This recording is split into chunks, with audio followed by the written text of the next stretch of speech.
আসসালামু আলাইকুম। তো আমরা আজকে চলে আসলাম আমাদের সেই ভুট্টা জমিতে, যে ভুট্টা আমরা অনেক আগে কাটছিলাম।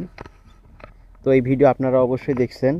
যাই হোক, আমাদের ভুট্টার জমিটা আর কি দেখলাম। যাই হোক, যা হয়েছে আলহামদুলিল্লাহ অনেক ভালোই হয়েছে। তো এখন যাব আমরা পিএস দেখতে, কারণ আমাদের এখানে যে পিএস গাড়া হয় সেই পিএসগুলো হচ্ছে বিসি পিএস, তথা ছোট ছোট গাছ থাকে, ওই গাছগুলো নিয়ে আসে আবার গাড়ানো হয়, ঠিক আছে। তো এই হচ্ছে সেই পিঁয়াজের গাছ। তো আলহামদুলিল্লাহ ভালোই হয়েছে। আর আমরা মূলত এই পেঁয়াজগুলা গাড়ি কিভাবে, আগে এগুলা কাটার পর, এটা এরকম করে কাটার পর, এখান থেকে কাটার পর যে গোড়াটা আছে এই গোড়াটা আমরা হালকা গোবরের মধ্যে আর কি চুবিয়ে নিই। চুবিয়ে নেওয়ার পরে তারপরে গাড়ি, হুম, গাড়ার যখন শেষ হয়ে যায় তারপর আমরা আর কি পানি দিই। তো আলহামদুলিল্লাহ অনেক সুন্দরই হয়েছে। আর আপনারা দেখেই বুঝতে পারছেন, এই হচ্ছে পেঁয়াজের জমিটা।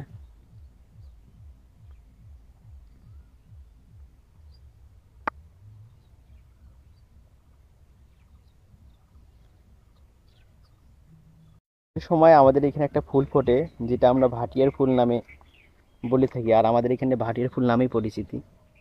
এই হচ্ছে সেই ফুল।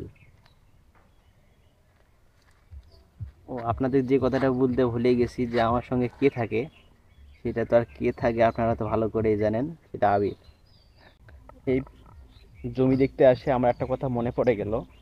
সে কথাটা হচ্ছে, কিছুদিন আগে আমার একটা সঙ্গে একটা ঝামেলা হয় আর কি, ঠিক আছে। ঝামেলাটা যাই হোক, সেটা বড় কথা না। আর আমি আপনাদের কাছে এই রমজান মাসে একটা রিকোয়েস্ট করব, আপনারা যে যতদিনই বাসে থাকবেন, ন্যায় পথে থাকবেন, সঠিক পথে থাকবেন। অন্যায় দেখবেন তো সঙ্গে সঙ্গে রুখে দিবেন, ঠিক আছে।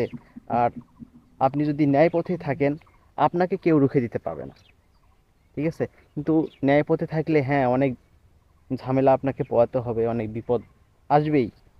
কিন্তু এই ঝামেলাগুলা আর কি ক্ষণিকের ঝামেলা, ঠিক আছে। তো এই হচ্ছে কচু আর কি, আমরা যে কচু বলি, হচ্ছে কি বলে আমাদের ভাষায় এখানে বয়ে কচু বলে। এই হচ্ছে বয়ে কচুর গাছ।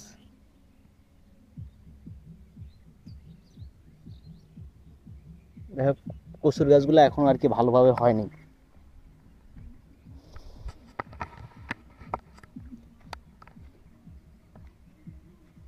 যাই হোক, এখন আমি বাড়ি চলে যাব।